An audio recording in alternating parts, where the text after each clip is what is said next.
Good afternoon, Miss Ruby Ann. Yes, ma'am. Good afternoon, ma'am. Okay, Miss Ruby Ann, can you tell me about yourself? I'm Robian Isbaba. I'm 30 years old. I'm married. His name Mario Baba, 43 years old. I have two kids. Mark G. Isbaba, 9 years old. The youngest, Marian Isbaba, 6 years old. And I'm from Purok 5, San Juan, Macu, Compostela Valley. Thank you, ma'am. Okay, I have few questions for you to answer, so let's start. Why do you want to work as a maid? Ma'am, because I want to help my family and also that for the future of my children. Why you choose Malaysia when there is a lot of other country? Ma'am, because they're in the Philippines. How are you qualified for this job? Ma'am, I'm hardworking, honest, trusted. May I know what is your education level is? High school graduate, ma'am. What is your recent working experience? Ex-abroad, ma'am, from Kuwait. Okay, so may I know what is your position when you work in Kuwait?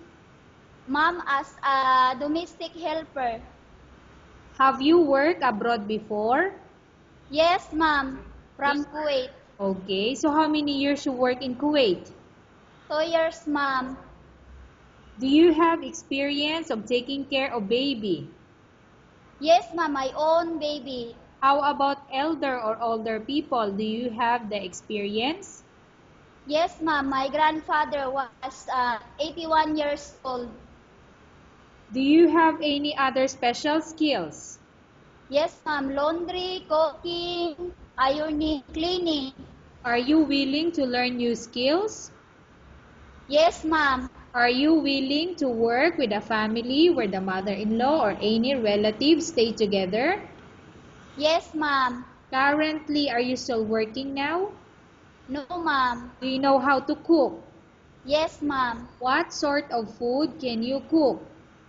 Filipino, Arabic. Can you tell me what are those Arabic food that you can cook? Chicken with rice.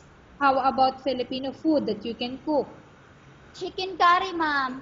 Are you aware that you will have to do washing, cleaning, ironing, and cooking?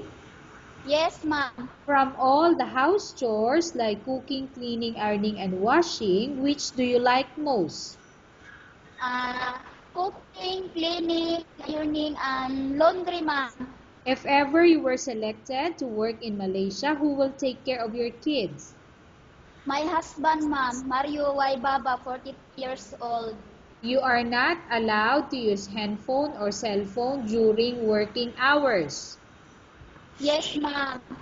You are only allowed to use handphone or cell phone after you finish all the works and when going to bed. Yes, ma'am. You are strictly needed to surrender the handphone to your employer in the morning, and your employer will return back to you once you're going to bed.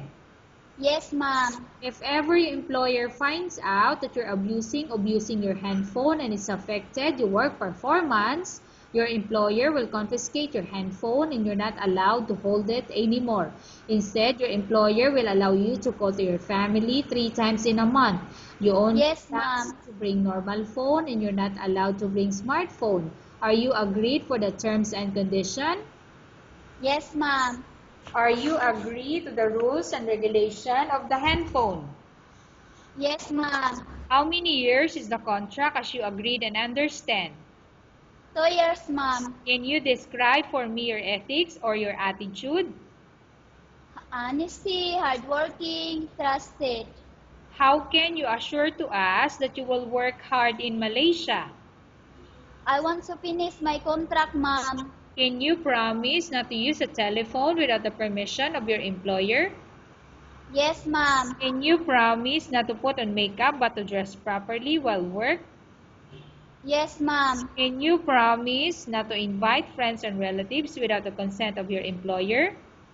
Yes, ma'am. Can you promise not to ask for advance salary from your employer under any circumstances? Yes, ma'am. Do you really understand of the rules and regulation of the agency? Yes, ma'am. Do you pay any placement fee for you to come to Malaysia to work as a maid? No, ma'am. Do you have any history of sickness, example breast cancer or any other illness? No, ma'am. Do you suffer from any skin diseases, allergy or physical defect? No, ma'am. Have you suffered from any serious illness?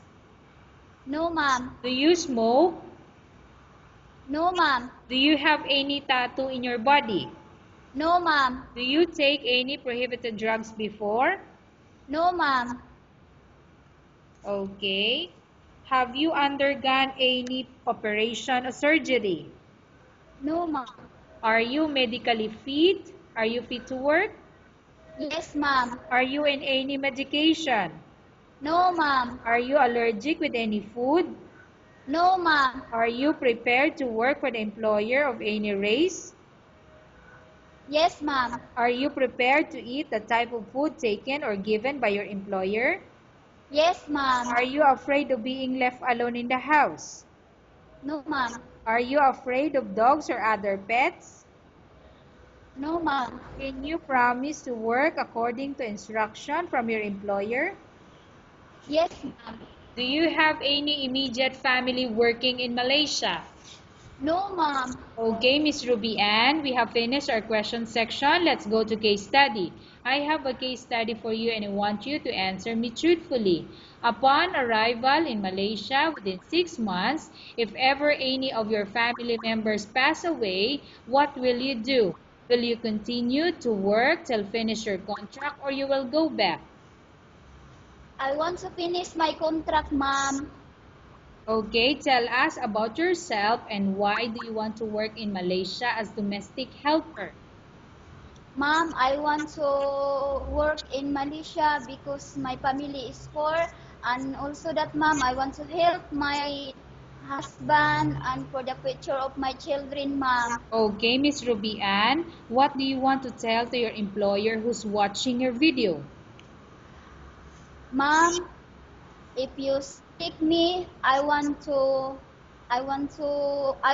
my, ma'am, if you want to select me, I will do my best. I'm hardworking, honesty. Thank you so much, ma'am, if you will select me. Okay, thank you very much, Miss Ruby Ann. We will update your agency if there's any selection made by the employer. Thank you so much, ma'am. Okay, so thank you very much.